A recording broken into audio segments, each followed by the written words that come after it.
Bonjour à tous, j'ai le plaisir aujourd'hui de vous parler de la gastroparésie dans le cadre de cette session de FNC. Nous allons voir si c'est une situation clinique sans issue. Donc, voici mes liens d'intérêt. Voici les objectifs pédagogiques. Donc on va voir que la gastroparésie, on sait que c'est une pathologie qui est assez difficile à traiter. On a environ un patient sur trois qui va être satisfait du traitement à un an de suivi, donc c'est pas énorme. On va voir que sur les dernières années, c'est de plus en plus développé ce qu'on appelle une thérapeutique à la carte pour s'adapter aux patients et avoir une meilleure efficacité. Donc, pour commencer, la définition de la gastroparésie, ça va être un ralentissement de la vidange de l'estomac, et ce, en l'absence de tout obstacle mécanique organique. Donc, la prévalence dans la population générale, elle est de 0,16%, donc c'est relativement faible. On va voir que dans certaines populations, évidemment, c'est plus fréquent. Donc, les symptômes cardinaux de la gastroparésie, ça va être des nausées, des vomissements, une sensation de plénitude postprandiale, donc même avec des petits repas, les patients ont l'impression d'avoir fait un vrai festin, et une satiété précoce, donc les patients vont d'eux-mêmes restreindre leur nourriture et prendre des repas de plus en plus petits. Et il faut savoir ne pas méconnaître une gastroparésie sur d'autres symptômes. Il y a des patients qui vont plutôt avoir des ballonnements, une sensation de distension abdominale, voire des vraies douleurs abdominales, donc plutôt épigastriques évidemment, mais pas toujours. Il faut savoir que la gastroparésie, elle va être associée souvent à un syndrome anxio-dépressif, et on a souvent des patients qui ont une altération importante de la qualité de vie parce que tout ce qui va être en lien avec l'alimentation, les sorties, etc., vont être forcément régulés avec ça, et c'est quelque chose qui est souvent mal vécu sur le niveau social. Cependant, il ne faut pas méconnaître une gastroparésie dans d'autres situations. Donc, on peut avoir des patients qui ont un reflux gastro-œsophagien qui est réfractaire malgré les traitements, ou des œsophagies qui ne vont pas s'améliorer malgré les traitements par inhibiteur de la pompe à protons. Et chez ces patients, parfois, il faut savoir penser à rechercher une gastroparésie. Les autres situations qu'on peut avoir, c'est les patients qui viennent faire une gastroscopie, alors souvent parce qu'ils ont des symptômes digestifs hauts, et chez lesquels on va découvrir un bézoard gastrique.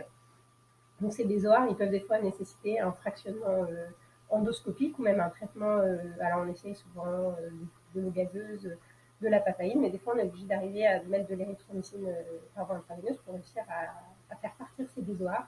Et chez les patients chez qui on découvre un bézoard, je pense qu'il est important de leur proposer une recherche de gastroparésie, quelle que soit la technique, pour ne pas méconnaître ces pathologies chez ces patients.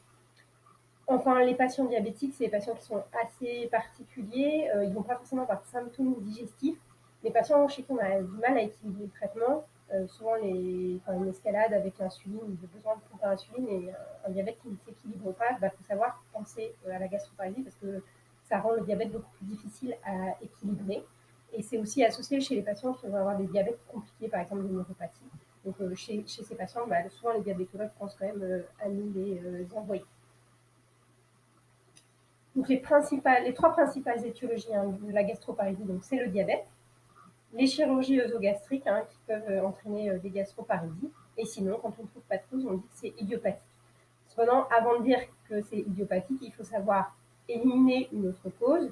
Donc dans les causes, il y a les causes médicamenteuses, dont les opioïdes, qui sont bien connus pour entraîner de la constipation, mais ils peuvent aussi donner de vraies gastroparésies avec des altérations franches de la vidange de l'estomac. Et dans tous les cas, il faut savoir regarder la liste des médicaments des patients, est-ce qu'il y a des antidépresseurs, etc., des traitements qui pourraient être modifiés et améliorer la vidange. Après, il y a d'autres causes plus rares, comme des causes infectieuses, neurologiques ou myogènes qu'il faut connaître, mais qui sont quand même nettement plus rares chez nous. Donc, en première intention, dans tous les cas, il faut toujours proposer une fibroscopie œsogastro-duodénale aux patients. En fait, ces patients qui vont avoir des symptômes finalement de dyspepsie fonctionnelle, il y a un chevauchement un peu entre les deux pathologies. Et notamment, on a envie de rechercher s'il y a une infection à Helicobacter pylori et la traiter si elle est présente. Et c'est seulement après qu'on se posera la question de faire des mesures de vidange gastrique. Donc, pour faire le diagnostic de gastroparésie, on a une technique qui est la technique vraiment de référence, qui est la scintigraphie gastrique sur 4 heures. Mais on peut également faire le test respiratoire au carbone 13. Et on peut éventuellement se poser la question d'utiliser la SMART. Donc la scintigraphie gastrique sur 4 heures, c'est un examen qui se fait en médecine nucléaire à l'aide d'une gamma caméra. On va donner aux patients un repas avec un isotope et on va faire des clichés. Donc au tout début, on va donner le repas, puis dans le temps, donc on fait en général sur 4 heures pour avoir une mesure valide de la vidange. Et ce qu'on s'intéresse, c'est à 4 heures, combien il reste de traceurs au niveau de l'estomac. Si on a une rétention de plus de 10% de la marque globale du traceur, c'est qu'il y a un problème de gastroparésie. Donc là, on voit bien chez quelqu'un qui a une vidange normale. Donc là, il y a tout qui est au niveau de l'estomac. À 2 heures, on a une partie qui est déjà partie dans l'intestin grêle. Et à 4 heures, on n'a plus du tout de marquage dans l'estomac qui est parti dans l'intestin grêle. En cas de gastroparésie, on voit qu'à 2 heures, ça n'a pas trop quitté l'estomac. Et puis à 4 heures, il y a une bonne partie quand même qui reste dans l'estomac. Donc ça signe vraiment la gastroparésie. Il ne faut pas confondre avec les mesures de scintigraphie à 1 heure, qui elles sont plutôt réalisées pour les dumping syndrome. Et faire attention parce qu'il y a pas mal de centres qui ont tendance à faire des vidanges accélérées et pas à les faire sur 4 heures. Et la validité n'est pas la même. Donc c'est vraiment sur les prescriptions préciser que c'est sur 4 heures qu'il faut le faire. C'est vraiment un point important à retenir. Donc le test respiratoire au carbone 13, il a montré une corrélation à la scintigraphie gastrique. Donc c'est un test qui est très utilisé. Nous, c'est celui qu'on utilise. Donc pareil, le patient va avoir un repas standardisé dans lequel en fait il va y avoir de l'acide octanoïque qui est marqué au carbone 13, qui est un isotope du coup naturel, et qu'on va après digestion et métabolisme, il va être retrouvé en fait dans l'air expiré sous forme de CO2 marqué au carbone 13 du coup. Et là, on va mesurer le temps de demi-vidange de l'estomac pour lequel il y a des normes. Et là, cet examen, il se fait plutôt sur 6 à 8 heures et ça va permettre de voir quand est-ce que la moitié de l'estomac s'est vidée et donc si ce temps est allongé ou pas. Cet examen, contrairement à l'examen précédent, c'est pas un examen irradiant, donc il peut être réalisé notamment chez les femmes enceintes. Il n'y a pas de souci de pouvoir le refaire à plusieurs reprises pour un suivi, par exemple, du patient, voir l'efficacité des traitements, etc. Par contre, il faut savoir s'il y a un problème d'absorption, évidemment, ou un problème hépatique ou un problème respiratoire. Des fois, ça peut modifier les résultats de cet examen. Donc la SmartPin, je ne sais pas si vous connaissez tous, c'est une petite capsule qui peut ressembler à la vidéocapsule qu'on utilise beaucoup pour explorer l'intestin grêle. Cette capsule, elle a comme particularité déjà de mesurer le pH. Elle a la possibilité de mesurer la pression qui s'exerce sur cette capsule et également donc pH et température. Donc là, c'est la mesure qu'on va avoir au niveau du temps. Donc la mesure en bleu qui est la température permet surtout de savoir quand est-ce que la capsule est à l'intérieur du corps et quand est-ce qu'elle va être expulsée, parce que les patients ne s'en rendent pas toujours compte. Donc là, on voit, quand on est aux alentours de 37, c'est qu'on est dans le patient, et puis quand ça chute d'un coup, c'est que la capsule est sortie du patient, et donc la mesure, les mesures sont plus intéressantes. Au niveau du pH, on voit que quand le patient avale la capsule, il va y avoir une chute brutale du pH, donc ça c'est lorsque la capsule est située dans l'estomac, puis tout d'un coup il va y avoir une remontée du pH parce que la capsule va passer dans le pylore et donc dans l'intestin grêle. À ce niveau-là, au niveau du côlon, il y a également de nouveau une petite chute de pH, mais qui est évidemment pas aussi importante que celle de l'estomac. En rouge, là, ce que vous voyez, c'est les contractions qui vont se mettre sur la capsule, et donc on voit qu'il y a particulièrement de fortes contractions lorsqu'il y a le passage du pylore. Ça, c'est un tracé assez typique. Alors, on considère que lorsque la capsule est encore dans l'estomac, au-delà de 4 heures, on peut avoir un problème de gastroparésie. Après, ce sont des résultats évidemment à prendre avec précaution et ce n'est pas aussi validé que les examens précédents. S'il s'agit d'une capsule qui est un petit peu grosse, et des fois il peut y avoir une rétention qui est liée, non pas à la vraie vidange, mais au fait que ce soit un objet dur et que ce n'est pas un aliment comme on a l'habitude de manger. Toutes les autres, j'ai pas précisé, mais toutes les autres mesures, les temps de transit, échographie et AMO, n'ont aucune validité sur les mesures de la vidange de l'estomac. Maintenant, on va aborder le traitement médical. Donc, le traitement médical, il commence toujours par un régime. Donc, il faut expliquer toutes les règles hygiéno-diététiques au patient, même si le niveau de preuve n'est pas flagrant. On sait que tout ce qui va être lipides et fibres, il y a plus de temps à quitter la cavité de l'estomac. Donc on conseille aux patients de manger peu de fibres et peu de graisse, mais très souvent ils s'en rendent compte par eux-mêmes. Et on va conseiller aux patients de faire des repas moins caloriques et plutôt de faire des collations et de fractionner en fait les repas. Il faut faire attention tout au long de la prise en charge au poids et donc à la perte de poids pour évidemment faire un soutien nutritionnel en cas de besoin. Alors ça peut être par complément nutritionnel oraux, par nutrition entérale en diégénale ou même parfois, c'est un peu discuté de faire dans la part entérale, mais c'est des cas un petit peu plus rares. Alors, dans les médicaments qu'on va donner en première intention, alors souvent moi je donne les règles hygiéno-diététiques en premier chez des patients qui sont peu symptomatiques. Si les patients sont très symptomatiques ou que c'est des diabètes qui sont déjà compliqués, on sait que ça ne va pas forcément marcher tout seul. Et là, dans ce cas-là, on peut donner un prokinétique en plus. Donc, le méthoclopramide et le domperidone, c'est des antagonistes des récepteurs de la dopamine. Donc, le méthoclopramide, il a comme principal effet d'avoir des effets secondaires, des mouvements anormaux, etc. Et donc, c'est ce qui va un peu limiter son utilisation. Il améliore environ un patient sur 5, mais en fait, dans le temps, on se rend compte que ce n'est pas forcément aussi efficace que ça.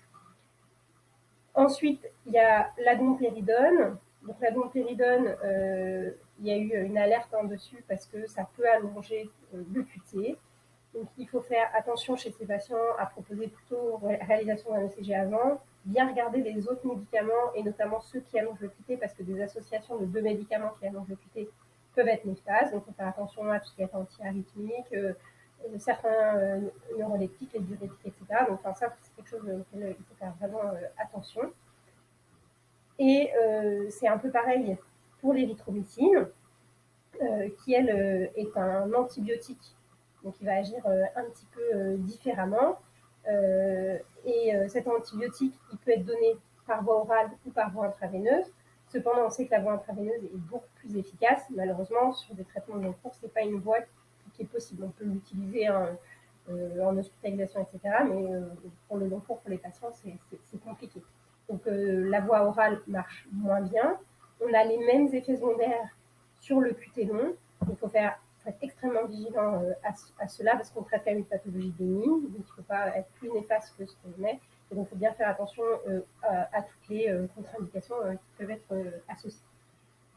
L'érythromycine, elle a un autre effet qui peut être une perte d'efficacité dans le temps, ce qu'on appelle une tachyphylaxie, qui fait que parfois il y a une saturation de ces récepteurs.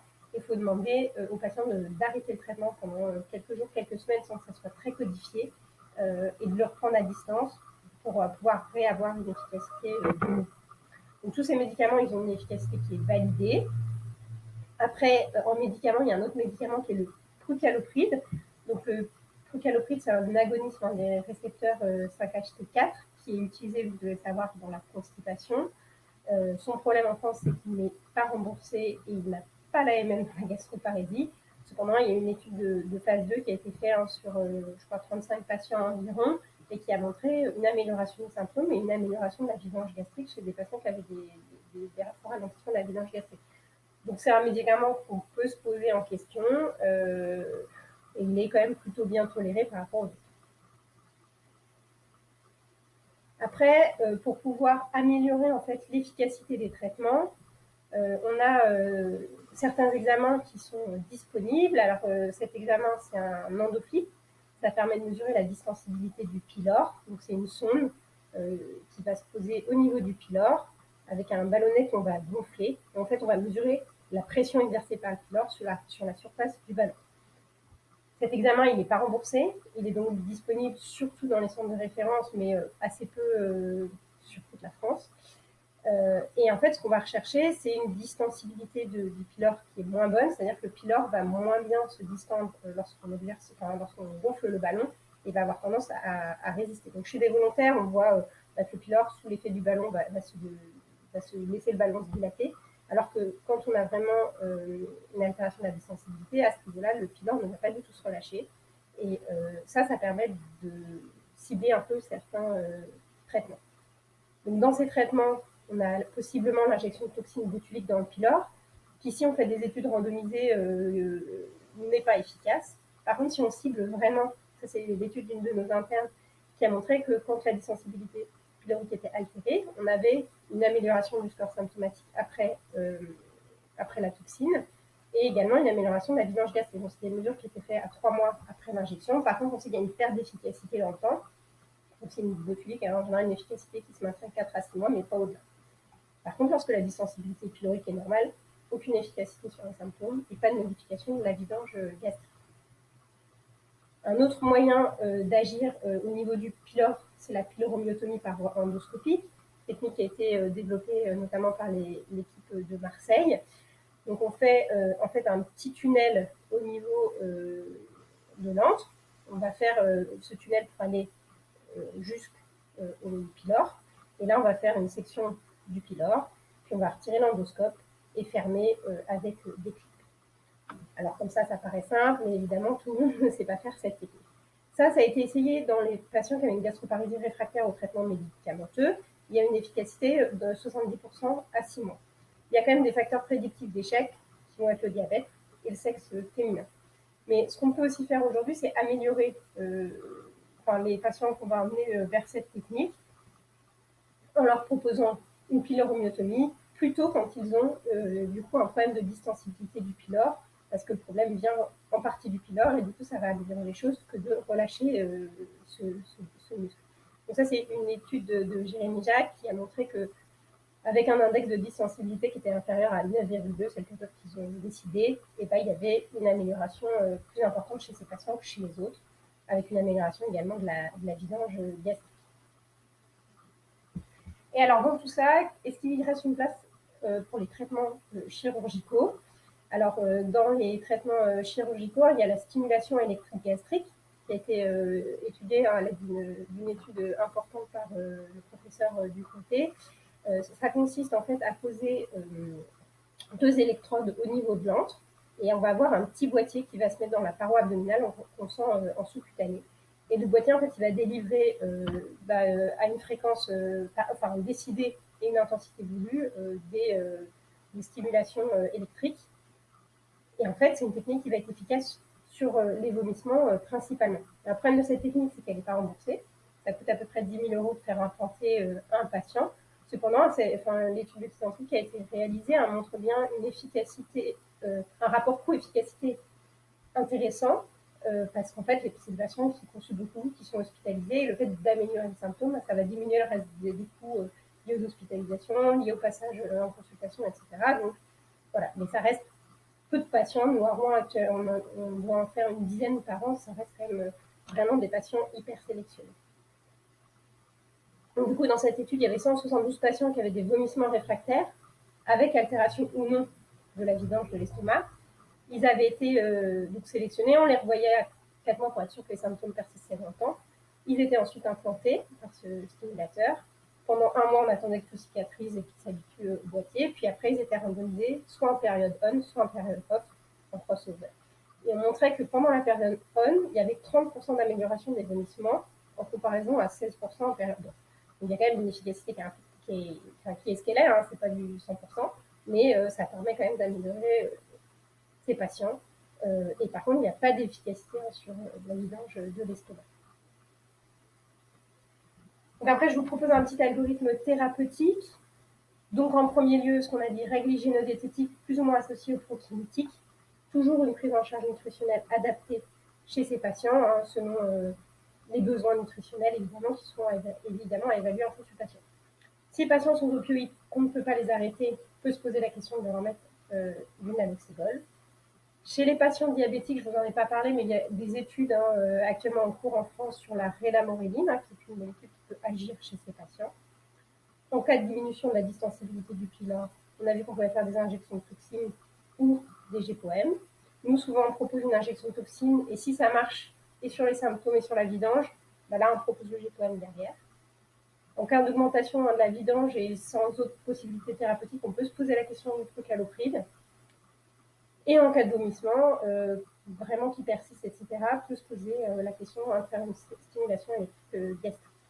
Il ne faut pas hésiter, évidemment, à nous les adresser dans ce cas. Donc, les points forts, c'est les principales causes de la gastroparésie à retenir, qui sont le diabète, la chirurgie œsogastrique et l'origine idiopathique.